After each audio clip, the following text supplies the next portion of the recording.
নমস্কার, তোমরা দেখছো আমার চ্যানেল উইজডম সাহা। আমি সৃষ্টি। আজ তোমাদের একটি কবিতা শোনাবো। কবি চন্দননাথের লেখা বসন্ত উৎসব। শেষ পাতাখানি ঝরবার আগেই বলেছিল বৃক্ষকে, নিঃস্ব হয়েছ ভেবো না কখনো, মুষড়ে পড়ো না শোকে।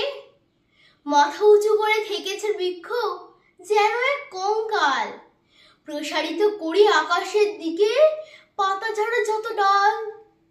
হিমরাত শেষে নীরবে যখন বসন্ত এলো দ্বারে, বিস্ময় দেখি সে ডালে রঙিন হাজারো অলংকারে। নিচে বিবর্ণ ঝরা পাতাগুলো ওরাই দিয়েছে সব, প্রিয় অরণ্যে রেখে গেছে এই বসন্ত উৎসব। নমস্কার।